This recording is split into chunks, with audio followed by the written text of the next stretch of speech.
Thanks so much for joining me, everyone. Welcome to the relaunch of Imprint of Imperialism in Lukman Nation here on Black Power Media. And I thought it was fitting that I start this relaunch with a discussion about the crisis in Haiti. What is the crisis? What and who contributes to the crisis? And why the answers that are being proposed to resolve the crisis will only deepen it and continue the disenfranchisement and the denial of self-determination of the Haitian people. And I could not think of anyone to have this conversation with who was more fitting and knowledgeable than Dr. Jemima Pierre, Haiti America's coordinator for the Black Alliance for Peace. Dr. Pierre, thank you so much for joining me. Thanks so much for having me, Jackie. So happy to be here. I am really glad that you're able to come on and talk to us about what's going on in Haiti, because while I think a lot of people understand the important historical relevance of Haiti as a symbol for struggle, the first Black nation to successfully defeat every imperialist empire that colonized, enslaved, occupied it. The recent history of the continued punishment of Haiti for that feat, I think, is lost in the imperialist rhetoric that only serves to legitimize that continued punishment of Haiti. So we're faced now with this narrative of, rampant criminal gangs in Haiti that are destroying the country, creating all manner of havoc, taking lives, mass rapes, all kinds of things. And these criminal gangs are now eliciting an official response from the quote unquote international community. So, how does this current narrative fit into the historical significance of Haiti, and why is it really important that we don't sever those two from each other when we're talking about what's going on in Haiti today? Yeah, Jackie, thank you so much for that introduction and for really laying out. Actually, I think the cause is a consequence, right? And what we're seeing happening to Haiti and in Haiti is a direct result of that history, that laudable history in the Pan-African world of this country coming out of the heart of slavery, white supremacy, and imperial and colonialism. The way to answer what's going on in Haiti is to say the baseline understanding of Haiti is that Haiti is under current occupation by the UN and this group called the Core Group. Haiti has been under occupation since 2004, when the US, France, and Canada met in Canada the year before and hatched a plan to remove Haiti's democratically elected president, Jean-Bertrand Aristide. Everything that has happened subsequent to that is a result of this coup d'etat and the occupation that ensues. And so to understand what's going on in Haiti is to actually understand that Haiti's under occupation and that Haiti actually has lost its sovereignty, especially this time since 2004. And so anything that happens is actually under the guard of the UN and the core group. So if there are gangs, so-called gangs in Haiti, what we really should call paramilitaries, because they're arming these young men. If these paramilitaries are there, if their numbers have proliferated, if numbers of guns have proliferated, which they have over the past 2 years in the country, it's all under the control of the UN and the core group in the US. So they're the reason. It's intervention and occupation that has actually allowed the country to supposedly deteriorate in the way that it has. I wanted to quickly add, because it's fascinating, and I know we'll talk about Kenya and Africa in a minute, but it's fascinating how the same people who dismiss US imperialist narratives when it comes to Russia and the proxy war in Ukraine, and say that the Western press is made up a bunch of liars and they're all lie and they all do the same thing. When it comes to Haiti, they believe the narrative. So I'm trying to figure out how Africans know that the US is lying about what's going on in Russia, in Ukraine. They're lying about what happens on the continent, but yet you think what they're saying about Haiti is true. There's a disconnect there that happens. And I also want people to know that the way that they describe Haitians, the racist language of chaos and Black people can't control themselves. It's the same language that is used to describe Black people in the US and Black people in the Caribbean, which is why, for example, Jamaican immigrants are the most deported among Black immigrants in the US, because there's this narrative around their Jamaican violence. There's the way that they report so-called warfare, tribal warfare on the African continent, right? And so part of that is to understand how they construct Haiti, how they've always constructed Haiti in this way, so that you don't realize actually most of the situation that's happening is happening in the Port-au-Prince, which is the city, the capital city of Haiti, right around the UN structures. And so if there's a problem, some of the so-called paramilitary groups are acting right near the U.S. embassy. They're there, right? And so if that's happening, then we have to understand, we have to ask the questions. Well, how is it that these things are allowed to happen? How is it that other parts of the country are fine? Haiti had a jazz festival a few months ago in northern Haiti. People are flying in, they're doing these things. Yes. And so you have to, so when people say Haiti, they think the whole country is like, there's like a civil war in Haiti, it's under siege, because that's how they're presenting it. And I also want to say that every time they want to push for an intervention, Haiti becomes, all the media, it's like they all get the script and they all write the same stories. And people all over the world believe that. They believe it because they're primed to believe it because of their original racist ideas, including Black people, about what Haiti is and what Haiti represents. So the very nature of the criminal gangs can be laid at the feet of U.S. imperialism and the core group in particular. For people who don't know, what is the core group?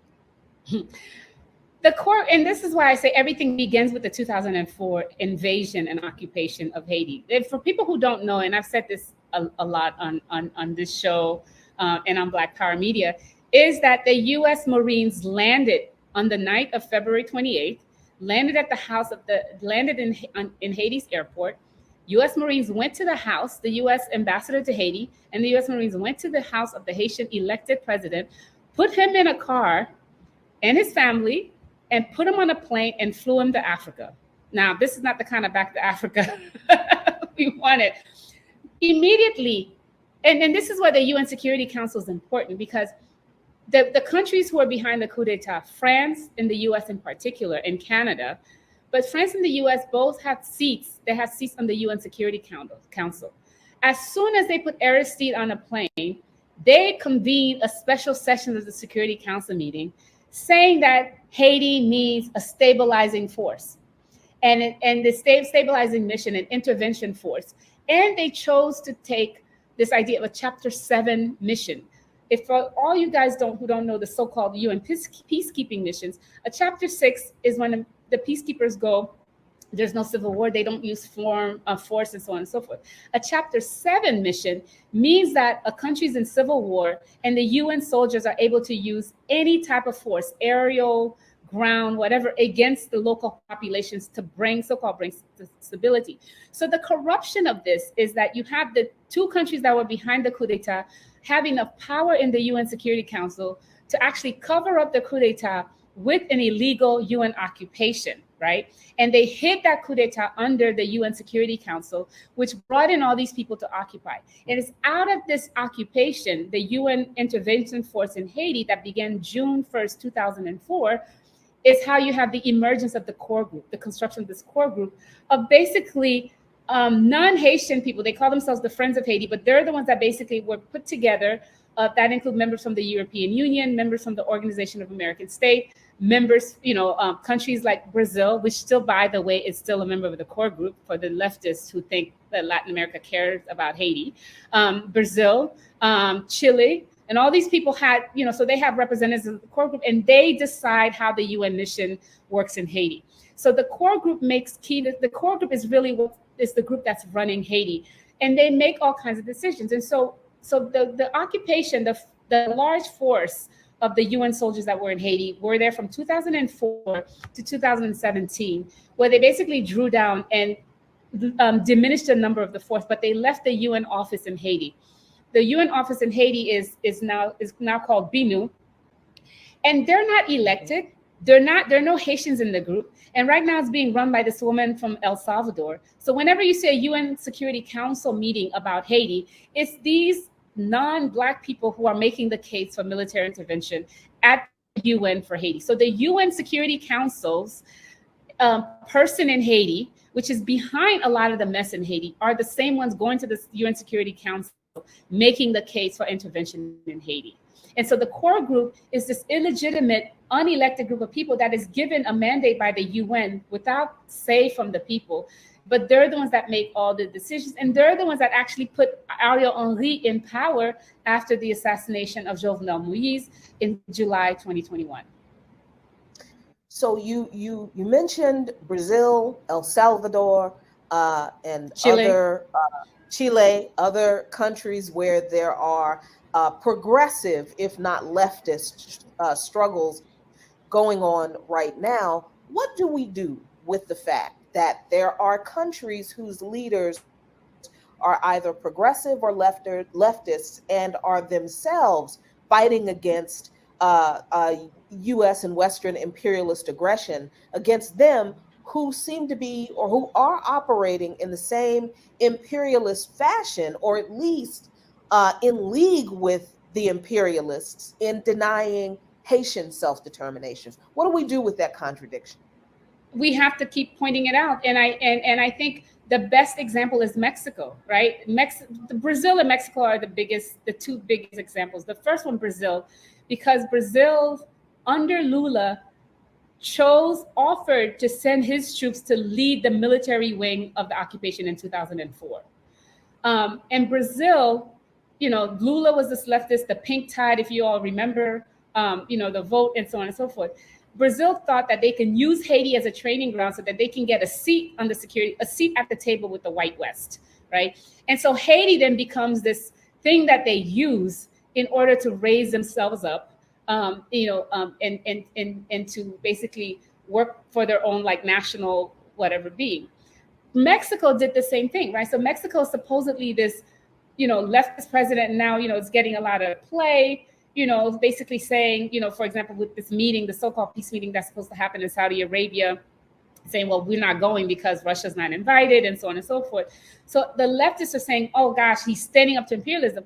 But Mexico in the fall, last summer and in the fall, was the co-pen holder for the Haiti in the UN Security Council. As it's, under its leadership, rotating leadership of the UN Security Council, it's Mexico that worked with the US to pen this resolution, at first to send an armed military force outside of the UN to invade Haiti. And if it wasn't for the constant protests, that would have happened. So Mexico was behind this push to send an armed military intervention. And Mexico's also been training plain loads of Haitian military since then. So people don't know this. There are thousands of people that are paramilitary Haitian that are being trained by the Mexican military, Mexican police. And so what we have to do is actually expose these contradictions and also really call out the racism, right? Because I like I said, in this article I wrote, the leftism of the Americas collapses at the door of Haitian sovereignty. It's like when it comes to this Black country, they can't see us.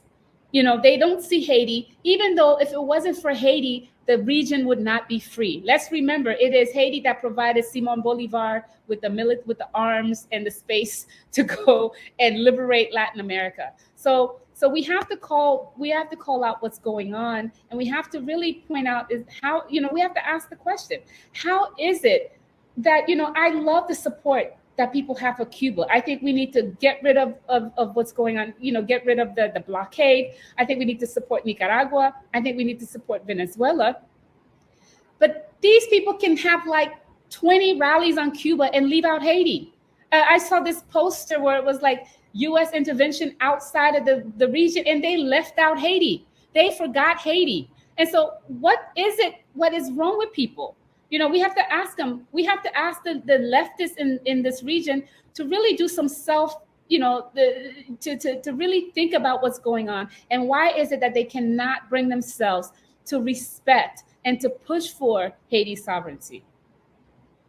Yeah, and that kind of thing shows up in the strangest ways. I recently tweeted the fact that U.S. imperialism will find its grave in Africa, and the Monroe Doctrine will find its grave in the Americas and in Haiti. And a couple of people responded, well, the Monroe Doctrine will find its grave in the Americas. And I'm like, but Haiti too, because Haiti is a victim of the Monroe Doctrine. And it goes that deeply into the psyche of US leftists that too many of us really don't see Haiti as a part of the struggle against US imperialism and all of the doctrines that have been used to extend it throughout the Caribbean, the Americas, and the rest of the world. So it's definitely an ideological fight that we have to keep waging.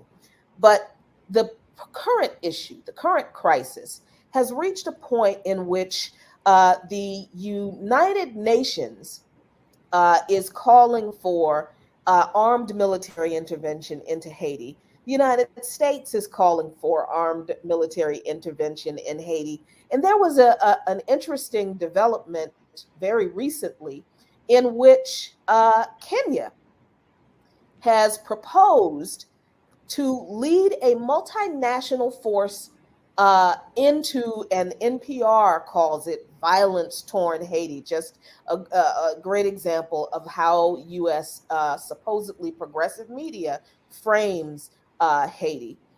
Not only now has Kenya decided that they want to lead this multinational force into Haiti by sending 1,000 Kenyan soldiers in to support Haitian police, but now, and let me just quickly show you this, now the Bahamas has promised to join Kenya in its security force as this support for a military intervention into Haiti grows. And of course, the United Nations is now urging other states in the region to join Kenya in this security force. And the justification from the Kenyan government is that they're in support of Africans around the world, and this intervention in Kenya, in support of this intervention into Haiti, in support of the Haitian police against these armed gangs, is an expression of Pan-Africanism, is what they call it, and a way for them to show their support for African people. That sounds like imperialist drivel to me. What is really going on here, Dr. Pierre? Well, I'm sorry. I hope I didn't freeze too much. My connection where I am is not great. But so what's going on is, first of all, I want everybody to think about this. Why is it that every solution that's proposed to help Haiti is a violent one? Why is it we have to have more police? We have to have more prisons. After the earthquake in Haiti, the first thing that the Canadians and the US did was build prisons and, support the police. Wait, Haitian not police has hospitals? never They been didn't build, supportive of the hold on. people. They didn't build hospitals after that Huh? earthquake. They built prisons. No, they built prisons. And so tell me, why is it that if there's a problem going on, thinking that you bring more police into a situation where the US, first of all, has been dumping arms, which is what they did in El Salvador, if people remember. They've been dumping arms, military-grade weapons into Haiti, which is causing the situation. So first thing is, who's calling for an intervention in Haiti? They're saying Haiti's government. Haiti's government is illegitimate. Ariel Henry was imposed on the people. The prime minister position in Haiti is not an elected position. It's an appointed position by the Haitian president. So that's first. When the Haitian president died, Ariel Henry was in transition. He had not been officially appointed. The core group appointed, with the help of the Biden administration, appointed him. So from the very beginning, we have the core group, unelected, who has no mandate according to the people. We have Henry asking for intervention. They're asking for intervention because the people have been protesting a bunch of things. We forget that before from 2018, Haitians have been on the streets protesting against the PHDK, the government of Jovenel Moïse, protesting against Jovenel Moïse, protesting against the IMF-led push to remove fuel subsidies for the Haitian people, which increased prices by 50% overnight. So this is what people have been protesting. And so all of a sudden, these protests, they're called, Ariel Henry's calling them gangs, right? And so part of the thing is, we have an illegitimate government that's installed by our occupiers, because Haiti's under occupation, calling for armed intervention. Why would they want armed intervention? Because first of all, the Chinese representative at the UN Security Council said, well, why don't we put an arms embargo? Because the truth is, if all these military weapons and ammunition is coming into Haiti, if that stopped coming, we wouldn't have the situation of these paramilitary groups. We also have to remember, it's the US and the Dominican Republic and Canada that funded the paramilitary groups in 2004, right before the coup against Aristide. So all these guns, all these paramilitaries, they're being funded by the US, by Ariel Henry. They want an intervention because they want to uphold this puppet government against the people's will, because the people are still protesting against it. And so I don't know if you know this, every time there's about to be a UN Security Council meeting, the media blows up with Haitian stories. And then they go quiet again. So you can look at a cycle. If somebody, journalism students should do this. Look at a cycle, link when the meetings on the UN Security Council are happening, like to renew the core group's mandate or to call for intervention. All the stories, BBC, CNN, NPR, everything goes about Haiti. And it's always like this violence just shows up from out of nowhere. Like these people are just killing each other, that countries in arms and so on and so forth. We forget all the protests for like decent cost of living, minimum wage that is greater, and so on and so forth. So what's going on is that the US has been trying to get a military occupation to uphold this illegitimate government that's its puppet, that does everything it wants, including removing the fuel subsidies that the IMF asked it to do and doing whatever it needs. They need Haiti because people forget, as they prepare for war with China, they need a manufacturing hub. Haiti's population is 12 million people. Haiti provides much more cheap labor for Canada's companies than any other country. Haiti competes with China and Asia in terms of providing cheap labor. They need to have a source of cheap labor. They want to subdue the people, remove them from the lands that they own so that they can have access to it. They also need that little part of Mole St. Nicholas, which is right near Guantanamo Bay at the northern part of Haiti that they've been wanting since 1800s, so that their boats can go through and get to the Panama Canal to get to the Pacific as they prepare for war in China. People always say, well, why is Haiti? This little country means nothing. I'm like, they need Haiti. They need Haiti. They need our minerals, which is comes in the trillions of dollars. The oil that has been found right out on the coast of Haiti. And then they need the labor. They need to turn us into a wage labor, a cheap labor hub. And so what they've been doing is wanting to keep this guy in power in order to control Haiti, because they're having trouble controlling Haiti. But the good thing the one good thing about this is that imperialism's power is declining, because back in the days they could just send the military force and the UN Security Council would just do that, just like they did in 2004. But now they've been trying for 2 years to get an intervention force in Haiti. It's not going through. Every time they're saying, in addition to China and Russia saying no, but people are protesting it. Everybody's in the streets. They're talking about the core group. They tried again last year with Mexico, had Mexico take the lead. Again, people are going against it. And then they went and tried to convince CELAC, right? The Central American and Caribbean nations. Nobody wanted to take that lead. Canada doesn't want to take the lead. And then at first CARICOM said no, but then these traitors, because that's what I call them, finally said yes, because Blinken went there and Kamala Harris went there and squeezed them. And just last month they agreed to send a force. But they said the only way we can do it is we get money from the US to support it. Mind you, Jamaica has been under, security, like all their borders have been closed, airspace has been closed because they have a freaking gang problem, and so does Mexico. If we're going to talk about gang violence, right? And they have a murder problem, like murder capital of the Caribbean. That's Jamaica, right? Kingston and all these places, right? Mm. And so part of it is, so now they've managed to get these African stooges, right? The Kenyans and the horrible Kagame to come in, who attended the Caribbean, the CARICOM Caribbean Community meeting last month and offered his troops. And you have to think about, what is it that do they gain? There are two things happening, I think, is going. So now they've got a black face to do this occupation. And part of it is there are two things happening. One of them is, I think a lot of people outside believe in the UN. They think the UN is truly a democratic institution.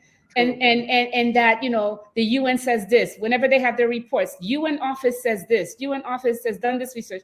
What people don't realize that, take the history of the UN, which comes out of the League of Nations. The League of Nations comes out of colonialism, where they use the League to actually ratify official colonial rule, right? The UN Security Council is the most unequal and undemocratic institution because you have 5 permanent members who make all the decisions. The Security Council is non-rotating 5 permanent seats. So all these other 100 or so countries have no say. Whatever they vote on does not matter. That is an undemocratic institution. And the UN has always played the US imperialist role, right? And the Western white supremacist role in the rest of the world. And all these major global institutions are all white supremacists. The World Bank, the WTO, the WHO, they all play that imperialist role. So people believe in the UN. So they're like, oh, the UN and so the Kenyan president is like, the UN and the Friends of Haiti asked us to intervene. And I'm like, do you know what's going on in Haiti? Because that's the second thing. The sad part is people in the diaspora, people on the African continent don't take the time to know the histories of these countries, right? On the African continent, they don't take the time to know what's going on in the Caribbean. They believe the US, they believe the UN. They don't have any idea of the history of Haiti. They don't have any idea of the history of imperialism in Haiti. And they think that they're doing Haiti a favor. So they're using the language of Pan-Africanism, even though they're being asked by the US to come in and send a military force to Haiti. So I think that's what's going on. The other part is African countries have lost their independence, right? I mean, not that, colonial decolonization never really occurred. But the media is the most important part because, I've been all over the continent and I've done a lot of work on the continent. And when you go there, and I saw the shift from like the 90s, I'm aging myself, but from the 90s to now in terms of the loss of local reporting. So what do you do? All the news comes from the CNN, from BBC, from, even Al Jazeera, right? And so that's where the news is. And so when you open up a local newspaper on the African continent, it's a story sourced from the CNN and the BBC. So they believe what the CNN International, because that's what everybody watches, they believe what CNN is saying about Haiti. They believe that Haiti, they think, the way that they construct this, they think Haiti is like marred in violence. Everybody's killing each other, bodies all over the street, which is not true, right? But they believe that, and they believe in the UN. So I can see how easy it is for them to say yes. But the other thing is, the reason they're sending the police is because the US is paying their police salaries. And that's the other thing, right? Because one of the key things about having these multinational, because the occupation of Haiti from 2004 with the 12,000 military force, there are countries from all over the world. All these poor countries, Rwanda, Burkina Faso, everybody sent, including Bolivia, everybody sent military, everybody sent soldiers. You know why? Because these soldiers get military, they get UN salaries, so they can pay for their police, right? They can, and then they can look good in the eyes of the West. So Kenya is like, oh, I'm helping out Haiti. Meanwhile, they got 1,000 police getting more salary than they would ever get in their lifetimes in Kenya. So it's a bribe, but they're using it, and they're using Haiti, as a way to bring up their own police officers and to bring up themselves in the eyes of the white imperialists. And to me, all those together really combine to make the situation really bad for Haiti and Haitians, because all of a sudden the onslaught against us, like Kenya's racked by protests and violence right now.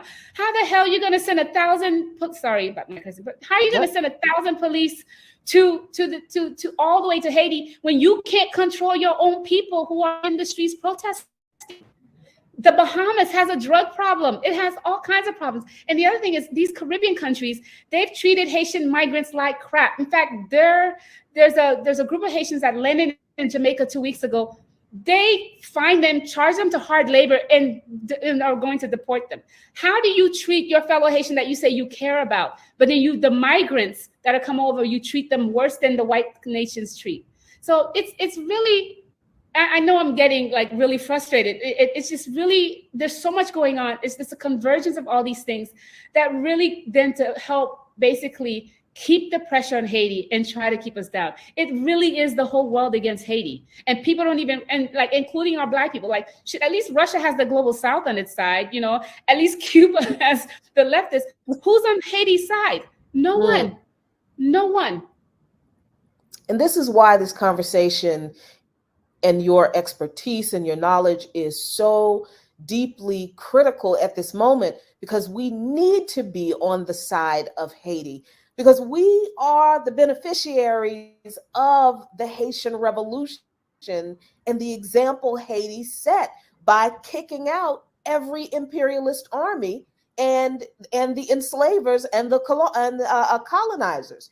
But you mentioned that this all started in the modern era with the deposition or the deposing rather of President Jean-Bertrand Aristide, the democratically elected president in Haiti. What was the significance of his presidency that caused the United States to do what they did and send the Marines in and basically deport him to Africa? Yeah, well, Aristide is also the first democratically elected Haitian president in Haiti's history. So that's that. And he came after a 30-year dictatorship by the Duvaliers, the father and the son, and the terror caused to the Haitian people by the Tonton Macoute, the Duvaliers' private police. Duvalier was kicked out of Haiti finally in 1986, and then we had 3 years of coups d'etats and military takeovers. And the Duvalier coup d'etat was very much, the Duvalier dictatorship was supported by the US because Duvalier was anti-communist. And so whatever it takes, So the US supported Duvalier the entire time that he was wreaking havoc on the people and dismantling whatever institution we had, right? Aristide comes into play later on as a priest, and he gets, the first elections where the US was trying to insert its own puppet, I forgot his name, like Marc Bazin. And even, they called Aristide, and they told Aristide to drop out because Bazin was going to win, the night before, the results and so on and so forth. But Aristide surprised them. He got 67% of the votes of the people and had this movement called Lavalas, which means the avalanche, right, of the people coming down. So that's the situation. And Aristide's popularity remains, even though it's been diminished, because there's been a more than 20 years, because at this point, this happened from the moment he became president in 1990, and he was deposed. By the way, Aristide's the one president that's been deposed twice. He was deposed by a US-led coup d'etat 9 months into his presidency. and he came to the US, he was there. But they've been demonizing Aristide. So you can read all these articles like he's mentally ill, he's angry, he's full of gangs and so on and so forth, right? And so there's a great article called How to Turn a Priest into a Monster, because they talk about how the US really like demonized, you know how the US does, they take a man and they do that, right? So anyways, he was brought back into power by Clinton with a military invasion, because there are so many Haitians coming by boat to to the US, and Clinton wanted to do away with this migration. And so, but coming back, he also had to actually agree to some of these IMF mandates. And this is when he started losing a lot of the leftists in Haiti support. But at the same time, they stopped Aristide from doing everything, down to he wanted to raise the minimum wage by 20 cents. They were against that. Like if you read the WikiLeaks papers, it will tell you like how the US is behind every single thing. And so by the time he finishes the presidency 9 months, they make him stop, and then he runs again 2 terms later, he gets the majority of the vote. And then the US basically, what we call lawfare, basically started saying that, because the Lavalas party had won majority of the seats, so the U.S. was like, and with the OAS, by the way, because, the OAS is the Ministry of Colonies, as Castro called them.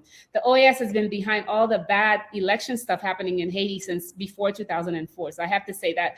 So they started saying like there are irregularities in the elections, the regional elections and so on and so forth, that the members of the party should not have so many seats. And they basically created this narrative. Right. And meanwhile, they're training paramilitaries in the Dominican Republic. Right. They're funding that. And there's a great book by Jeff Sprague called about paramilitaries in Haiti and how the coup d'etat happened.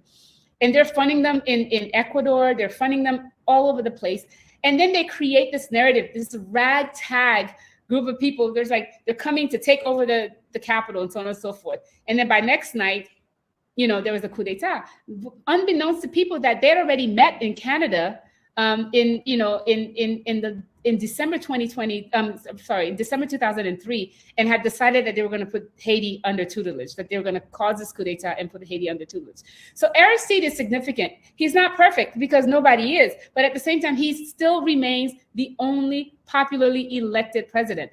And I don't care with this, the US, when you have Donald Trump, Biden as your president, you have no right to say that, this guy's not doing what we need him to do, so let's get rid of him. Like, can you imagine, somebody coming in and just removing Biden, this guy who doesn't know what the hell is going on right now, and he's supposedly the president? But that's what they did to Haiti. We didn't like him, we can just remove him, despite the fact that he was democratically elected. So we never had the chance to live through and make our own mistakes. Why not? We are supposed to be a sovereign country. So I do think it is significant. And I have to give shout out to, when we had support, Thabo Mbeki from South Africa, who went and gave Aristide asylum from the Central African Republic. And Aristide lived with his family for 7 years in South Africa. And I have to give a credit to back when the Caribbean had a spine under PJ Patterson, the Prime Minister of Jamaica, who really looked out for Aristide and tried to support Aristide, but was ruled out by the US. And this is why we needed to have this conversation to center the fight against imperialism, because unless that fight starts with Haiti, every other fight against imperialism around the world is illegitimate. Dr. Exactly. Jemima Pierre, thank you so much for centering us in this fight, continued fight against imperialism, putting Haiti squarely at the center of our focus and our efforts. Thank you so much. Thanks for having me, Jackie. A pleasure. Absolutely.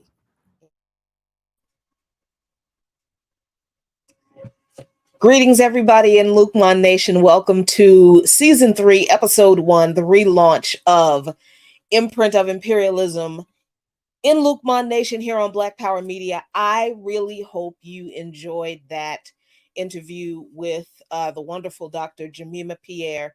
We were able to pre-record it earlier this week because she wouldn't have been available this evening to be with us live, but I had to talk to her to get her incredible insight on the crisis facing Haiti, because Haiti is where we need to center and start our efforts to fight imperialism from inside the beating heart of imperialism. We can't continue to talk about fighting imperialism anywhere and everywhere else in the world where it exists without talking about what's being done to Haiti. So I'm really glad that we were able to relaunch this monthly show. This show will air on the first Friday of every month. I'm so glad we were able to relaunch this show with a centering discussion, if you will, from the fantastic Dr. Jemima Pierre of the Black Alliance for Peace Haiti and America's team. But you know what? We're not done. We're not done, because there's a lot going on against in the fight against imperialism that is connected. You heard Dr.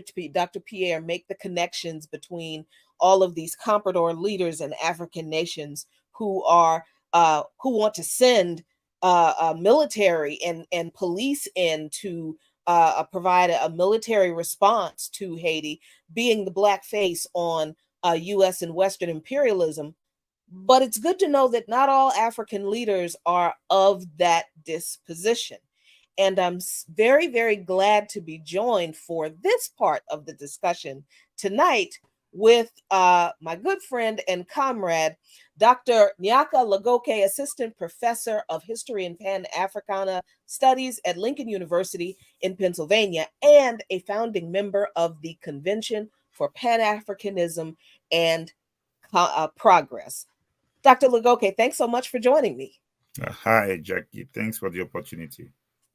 Really glad you could come on and talk about what appears to be the struggle that has entered a new phase in Western African nations against U.S. and Western imperialism of recent in recent months.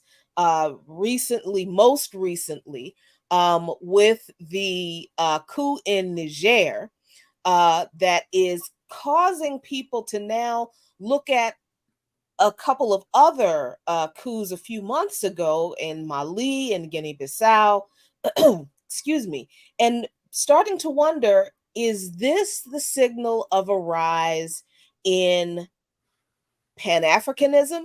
Is this a signal that there is a coalescing new African unity federation? What exactly do these coups mean? And I would love for you to break it down for us. Okay, thank you very much, Jackie.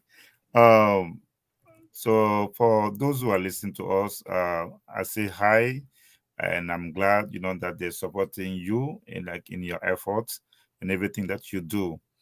Uh, as I heard Dr. Pierre when she was speaking about Haiti, and she said many beautiful things. And then, even though, like she said, she was at times a little bit emotional because it is so painful to see, to witness, to experience, to live through the pain of your people. But at the same time, you have the feeling that people outside do not know what is really happening. So we have the same commitment and we have the same struggle. And then my work, like many others, is to try and explain to people what is happening on the continent of Africa. So there was a time people thought that Pan-Africanism was a dead idea, and then it was an outdated concept. And then many people in the United States, like to talk about the ADOs, I think that's the name of the people who think that they don't want to be connected to Africa, they don't want to believe in Pan-Africanism. So today, in the 21st century, I say that there are three manifestations of Pan-Africanism. Pan-Africanism is about the unity of Africa and its people, and it's about solidarity, sovereignty, and it is about controlling the resources, in order for it to build a world of prosperity. And then many people before us they tried to do that. And now today we see that there are three major expressions. The first one was the mobilization of the Africans and the African people for the freedom of the former president of Ivory Coast, Gbagbo, who was taken to The Hague after a disputed election. The French, the United Nations that Dr. Pierre was talking about, they went there and they sided with the rebels in the name of democracy, and they bombed the presidential palace, universities, and hospital, and they took Gbagbo and they took him to The Hague. It was there, it was singled out in a conflict during which two sides fought, but Gbagbo was taken with the youth leader Blé Goudé. They spent years in The Hague, and then after the struggle of many, Gbagbo was eventually freed. That was the first expression of Pan-Africanism in Africa in the 21st century. The second one was going to be the People's Power Movement, which started in Senegal in 2012. And then in French, it is called Yanama, which means in English, we are fed up. People took to the street because words and many others, they wanted to change, they wanted to remove the term limit in order to be in power, to extend the term in power. It started in Senegal 2012. It reached Burkina Faso 2014. Over there, that movement claimed the idea, the vision of Thomas Sankara, and then it reached out many other parts of the continent of Africa. Since 2019, 2020, in the aftermath of COVID, we saw the revival of the People's Power movement, this time in the Sahel, because terrorism has been killing many in Burkina, Mali, Niger, and then some other countries, even countries like Togo, Benin, Ivory Coast. We see that terrorists, in the name of Islamism, they've been attacking those countries and killing people, civilians and soldiers. And the French and the Europeans, they put into place several missions. First, there are some missions controlled just by the French, and some other missions in which we can see different groups of the Europeans. In the case of Mali, Serval, Barkhane, and many other missions were there, and then they were not able to defeat terrorism. So people saw they've been denouncing the duplicity of the French and the Europeans, and then they came to the conclusion that the Europeans are there not to fight against terrorism, but to protect their interest and to the detriment of the masses. So another series of people's power movements started, Mali, Burkina, Guinea, and then that series led to the rise to power of a number of officers and then Mali, Burkina, Guinea, and today Niger. So this is what we need to know for every step of the way. We saw in the case of Mali how the West African regional group called ECOWAS was activated by the French, and then they took a lot of sanctions against Mali. And then there was a huge debate in the African community. Those who believe in Pan-Africanism advocated what they call the ECOWAS of the people versus the ECOWAS of the elite. Many of them, or some of them, manipulated by the French or by the Westerners. This is how Pan-Africanism has been in the central part of every series, from Gbagbo's trial to the People's Power movement that started in Senegal to today, to the rise to power of the officers. So, two questions. One, does the Pan-Africanist movement, the People's Power movement, I really love that title. I really love that a lot.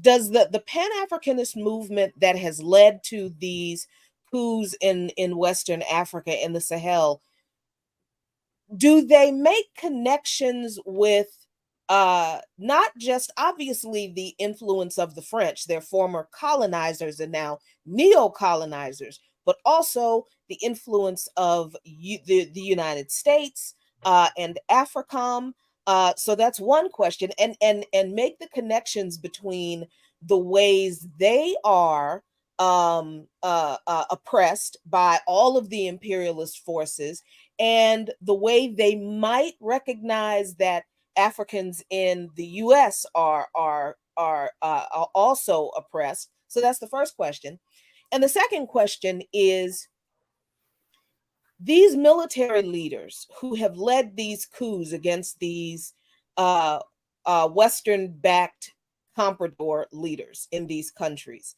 um, are they illegitimate revolutionary leaders because they came from the military? Like, how do the people in these countries view these leaders who came from the military? Do they view them as revolutionary, or are should we view them with suspicion because they did not come from a so-called grassroots people's movement?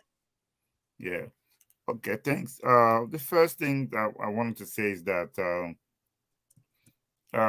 for people to better understand, I just want to talk about uh, what I called the wheel of imperialism, that in the book that I published, on the title of the book is Laurent Gbagbo's Trial and the Indictment of the International Criminal Court, a Pan-African Victory. So when we talk about the wheel of imperialism from slavery to today, the Europeans have designed like a structure with different institutions or agencies created in different spheres and that they control. So, in the field, for instance, of military, since the beginning, since slavery, colonialism, until today, the military has always played a major part, either to conquer, either to exterminate, or either to subdue, or either to impose the colonial peace or this peace during slavery time. So there are several structures like that. So quickly, the first one will be the imperial states. Number two will be what I call the Afro/European armies during the colonial time. Number three, we have concessionary companies, and then say, forced labor. So that was during colonial time. So in the aftermath of independence, we see the same structure in place, and then the Europeans are doing the same thing that they've been doing during slavery through colonialism till today.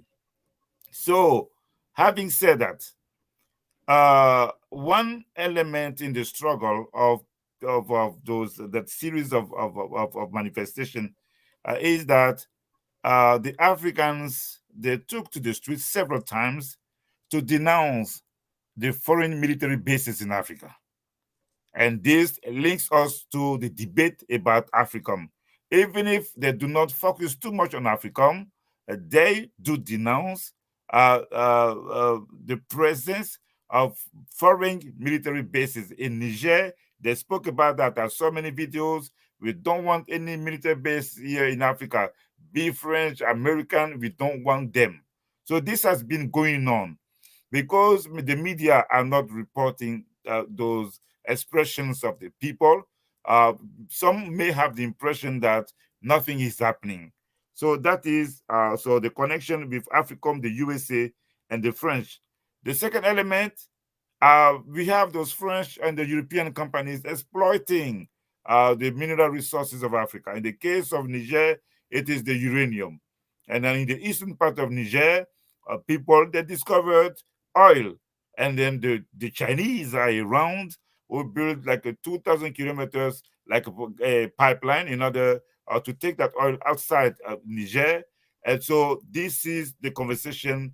And then when we know that 80% of the country in Niger, or 80% of the people, do not have access to electricity, while the French are using that uranium in order to bring light to Europe or to France.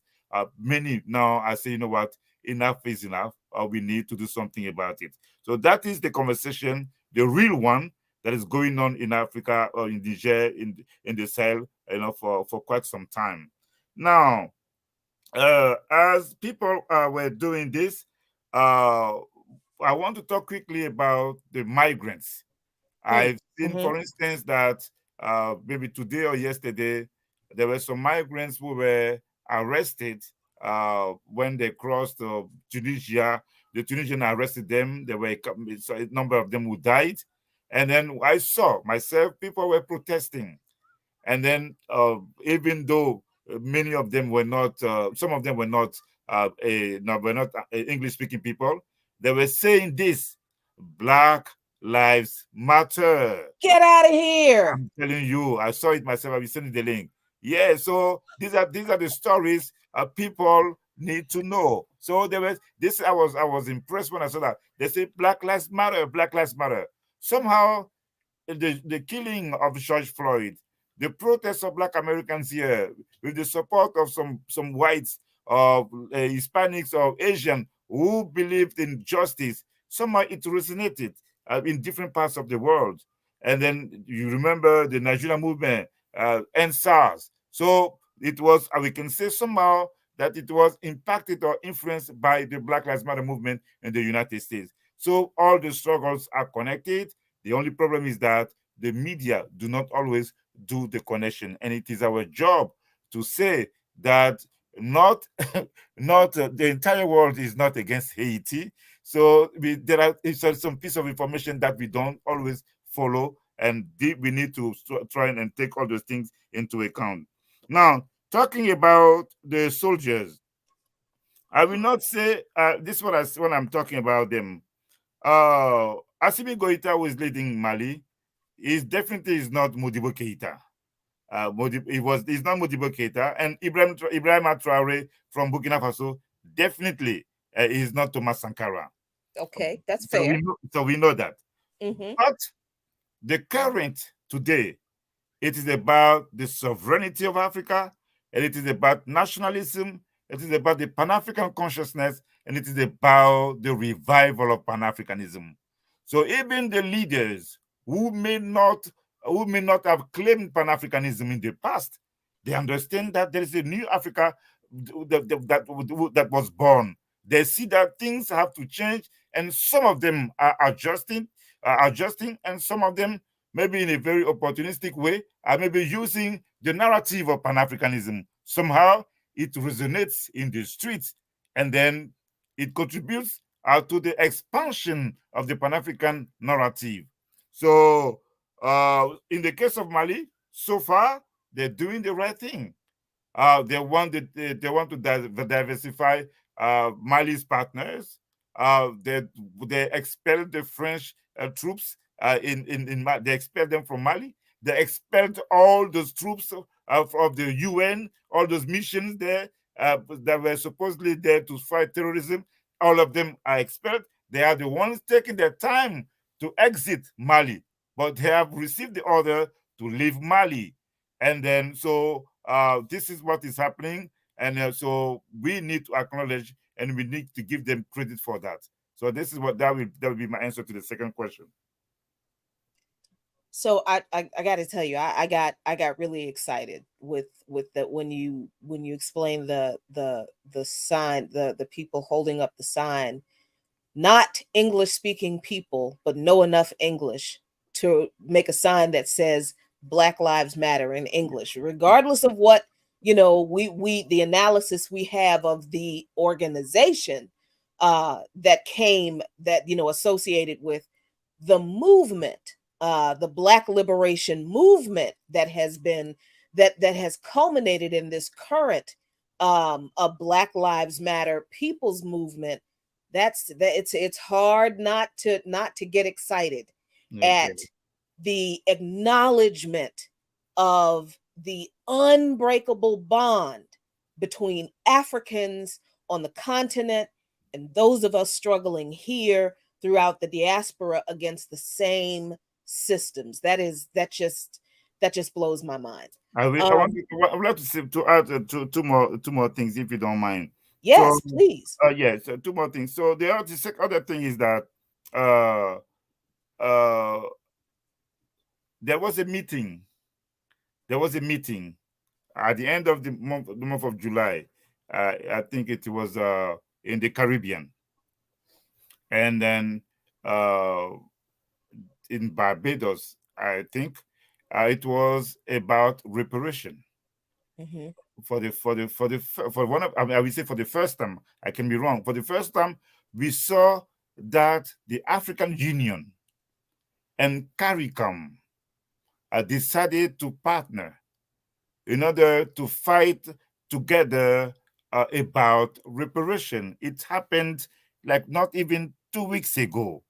So these are expressions of solidarity beyond, the borderlines of the continents that can separate Black people or people of African descent, but it is happening, and it was a very important element moment.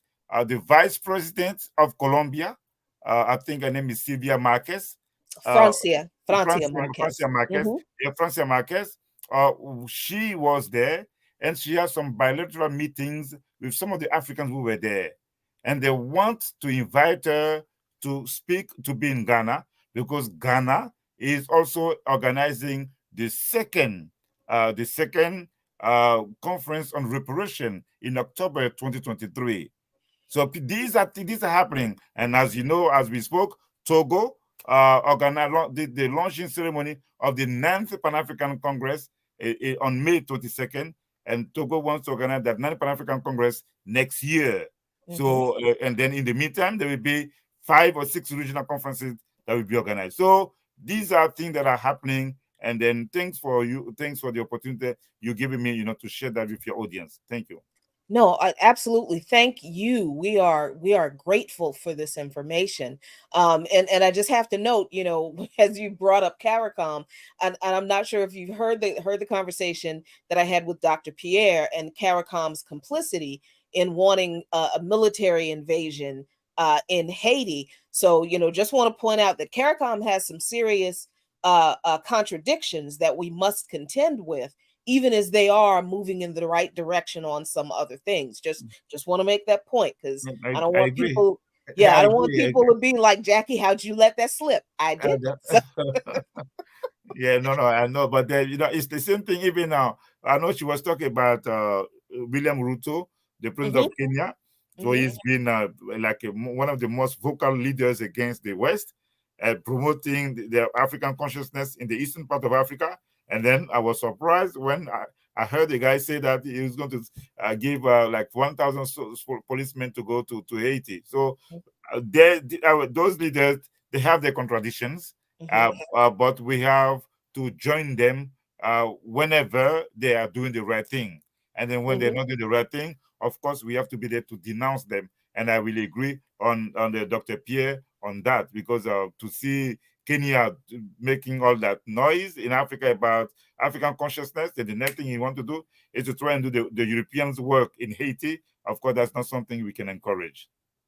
Thank you for that. Thank you for that. So now I want to ask you about the countries that have expressed solidarity and more than solidarity with Niger in particular, Burkina Faso, Mm. Mali, and actually there are people's organizations that have made very pointed statements about threats from ECOWAS to invade Niger. This is just one from the West Africa People's Organization. They released a declaration condemning the ultimatums announced by the Economic Community of West African States, or ECOWAS, and West African Economic and Monetary Union on the situation in Niger. WAPO is an anti-imperialist platform of progressive people's organizations from across West Africa, including members of the International People's Assembly. So they say, in short, and I'm going to provide you all with a link to this document, the West Mm. African People's Organization is vehemently opposed to the ECOWAS and UEMOA ultimatum to deploy a military force to destabilize the state of Niger should its military rulers fail to reinstate deposed President Mohamed Bazoum and the suspended constitution by the end of the day on Friday, August 4. What time is it in Niger, Dr. Legoke? It should be maybe like should be like what 11 over there, 11 p.m. Okay, all right. Just wanted to give people a frame of reference about the Yeah, timing here. yeah, 11. Um, they Yeah. say that firstly, the decision by ECOWAS heads of state is nothing more than a maneuver by colonial France and Great Britain. They're not getting enough smoke in this, under the hegemony of American imperialism. Name all of the names, to resort to armed intervention under the guise of restoring democracy and human rights in Niger.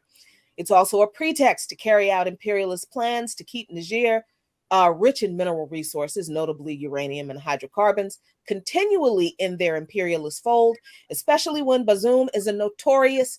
This right here. When we talked about this, Sean and I, on By Any Means Necessary, and when he read this statement on air, and we talked about this in our live hour with Ajamu Baraka, and Ajamu stopped Sean and asked the question, where did that phrase come from? Where does the phrase house Negro come from? It comes from Malcolm X. So Yeah. the influence of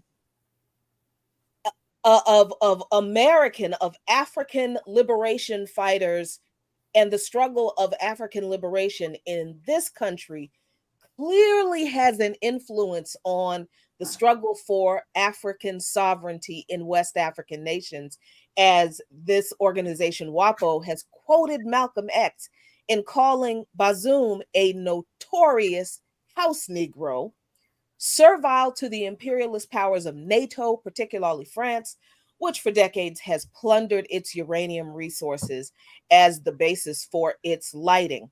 And I highlighted this. In any case, the current situation in Niger is due to Bazoum's excessive interference in national politics and social institutions, to autocratic personal rule, which has resulted in the denial of the right to freedom and expression, the suspension of civil liberties, and the unbridled weakening of the national opposition. This is, you need to understand who Bazoum is from the context of African people, from people in Niger who have exposed the kind of leader he is, and juxtapose that reality with the simping, fawning, please imperialists, come and bring your military in to restore me to power opinion piece that the Washington Post Posted. published Yeah, published. from Bazoum Yeah. in their newspaper today. Yeah. So Dr. Lagoke, what is your take on the way several nations in the West African region, in the Sahel, have not only come to shown solidarity with Niger, but seem to be forming a federation of sorts amongst themselves, and are openly declaring that any military move against Niger is a military move against all of us. Mhm. What is your take on what that means? Yeah. So for people like me or you who always wanting to see Africans doing like expressing solidarity, I was pleased, to see that. I'm not going to hide my feelings about that. And then they are building before the federation. They expressed the idea of a federation between Mali and Burkina Faso, but beyond that or around that, we see the creation of the formation of a Pan-African bloc.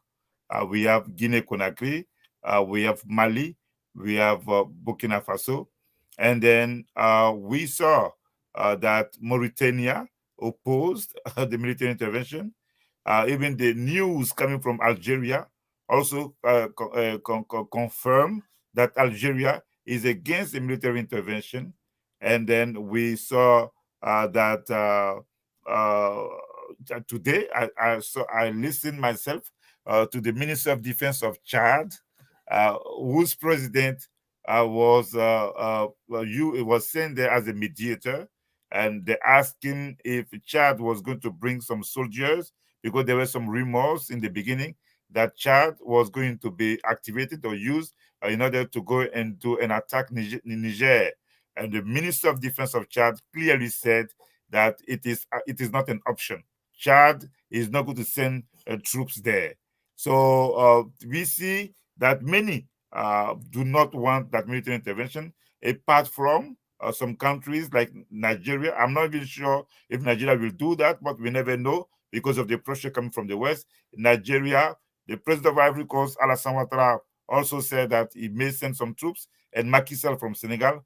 Beside those three, I've not heard many countries in Africa pledging to send troops in order to attack Niger. So it is also an opportunity for Africans to express that Pan-African solidarity, and it is a good thing to see that there is a Pan-African consciousness in formation around the Pan-African bloc in the way leading up to the creation of a possible or eventual federation in West Africa.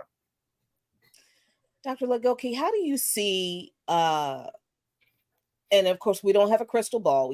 We're not thankfully in the minds of the imperialists, but it's not as if they ever do anything new. They're like the devil. They don't do anything new. They just do the same old thing over and over again. So I think we can kind of guess what their move could be. A military intervention by any NATO, French, U.S. backed force against Niger. How does that unfold? So all of us, we want to see how they will do it. So if it usually what they do is what they use helicopters and planes, and they want to have the aerial superiority. Of they did that in Ivory Coast. Everywhere they go, this is what they do. Contrary to what we see in Russia and in the war between Russia and Ukraine. So, but one thing that I know that I want to share with people is that the presidential palace in Niger is either inside the military barrack of the presidential guard, or it is across the street. I'm telling you, this is the funny part. That's why it was easy for people to take Bazoum as an hostage. So don't laugh. It's not laughable. It's not funny. But yeah, so I when I heard that I heard that a few years ago. So today I had to call some people. I said, seriously, tell me. They say no, it's not like a real military barrack, but the presidential guard, where the presidential guard is, this is where the presidential palace is. I said, how come? They say maybe the president was scared of being taken out of power, so he put his trust. It has been like that, and then this time there was a tension, and then it did not go well, and then this time it was easy for them to keep him. So he's there with the people, with the people. So how are you going to go there and attack the presidential, the security of the how can I say, the close security of the president when the president is around? So I don't know how they're going to do that. And based on what I heard, it is like more like I would say 100 people, more than 100 people who have been arrested. Some dignitaries of Bazoum regime. Is not just Bazoum. So I don't know. It's an operation to go and free the hostages, and at the same time taking putting back into power. So I don't know how they will do it. But if they want to go and kill people, they can go and still try. But I anticipate that it's going to be a little bit difficult this time, contrary to what happened in Ivory Coast, because in the case of Niger, the military leadership seems to have a clear idea of what they want to do. They want power. They're following the current about the aspiration of the people, and they want French and the French and the West out of Niger. And then this is going to be a very complicated conversation for the European. How they're going to justify when we know that they went to Chad and then somehow they did not respect the democratic rules there, and when we know that in so many other places They have not respected democratic rules. And then for all of a sudden, they're going to remind themselves of the importance of democracy to go into a war. And many, I can tell you, on social media, everywhere we go, we listen to people do not want a military intervention in Niger. So let's see what happens on Sunday or Monday. So, what should we, in the beating heart of imperialism, the place where the plans for these kinds of military interventions are cooked up and are directed from, what should we, Africans in the Americas, we internationalists, we anti imperialists, we Pan Africanists, what should we do? What should we be doing now? So we have to do after I say we, because I'm here. I'm talking about you guys need to do what you are doing.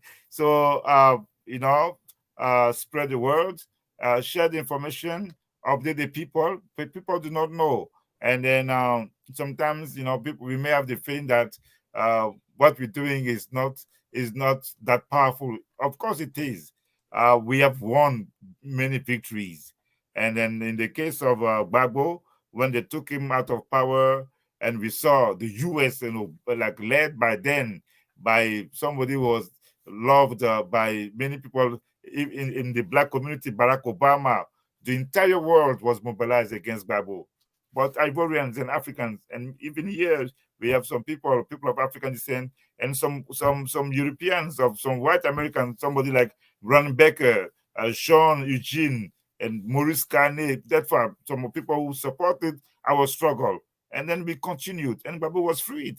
Just to mention only that, to say that sometimes we may have the feeling that those people are so powerful, but the cosmic energy is on our side, and then we are on the right side of history. And then this is also an ordained golden age of Pan-Africanism. So the ancestors are on our side, and so it is good. That's why it is so difficult for them. And then the Pan-Africanism that was known before, it was the Pan-Africanism of the leaders. Nkrumah, of course, mobilized the masses. Lumumba mobilized the masses. But the way the Pan-African movement is going on, is progressing, is a little bit different. It's the Pan-Africanism of the masses. When you hear about the Black Lives Matter movement, the movement for reparations, and then we can see the People's Power movement, people fighting here and there.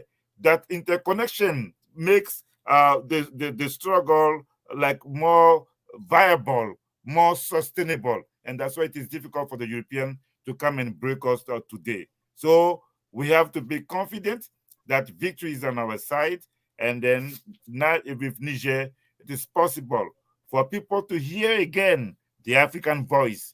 And then, if we can do it, and if we can avoid the war in Niger, and then somebody can come to a compromise, and if Tinubu, the president of Nigeria, understands that it is not going to be good for his country, because Nigeria has a lot of internal problems. The Igbo there, since the civil war of Biafra, we have not seen an Igbo guy becoming president of Nigeria. The last election, it was an Igbo guy who was defeated by Tinubu. And then people were talking about some fraudulent activities over there. Listen, clean your own mess before thinking about going to Niger to restore democracy. So that's the conversation that is going on, that we hear here and there. And then all those things contribute to consolidate Pan-Africanism in the minds, in the hearts of the African people, the same we see that in the streets of Africa. Dr. Nyaka Lagoke, thank you so much for joining me tonight. This conversation was right on time. We needed to have it this night because we need to really put our hands to the plow and push forward for the people's liberation that we need to fight for on all fronts, on all continents, across all borders. Thank you so much, Dr. Lagoke. Thank you very much, Jackie. I appreciate it. Thank you very much, my friend. Thanks. Appreciate you. Thank you. Y'all, that was, Dr. Lagoke and I had lunch yesterday, and we kind of talked about a few of these things, kind of at a high level. I didn't expect it to go where it did, but you know what? The ancestors in the universe do what they do, because I'm just willing to do what I'm supposed to do. And this is what I believe I am supposed to do. It's what I believe is the legacy of Abdishahid Lukman. It's what I believe I was put here on this earth to do. It's to talk about our liberation, to educate people, to bring people together, to expose knowledge, to bring light to people so that we can fight for our liberation in the light and destroy these oppressive systems of imperialism, neo-colonialism that are crushing our people all over this world. So thank y'all so much for joining me tonight for this very special relaunch of the Imprint of Imperialism here in Lukman Nation on Black Power Media. Dang, I'm proud of this show. This was a great show. Join me every first Friday for a new episode of Imprint on Imperialism, where we'll certainly focus on Haiti and the continent, but where imperialism shows up and how it shows up everywhere else in the world and how we fight it. Join me on second Fridays each month to talk about all things Black labor for the Black Labor Bulletin.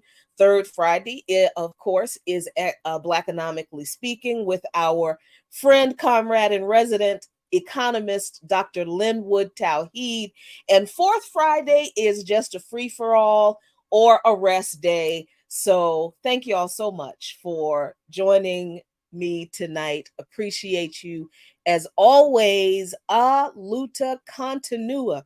The struggle clearly continues, but I promise you, y'all, if we keep fighting, Victoria Acerta. Victory is certain. Peace.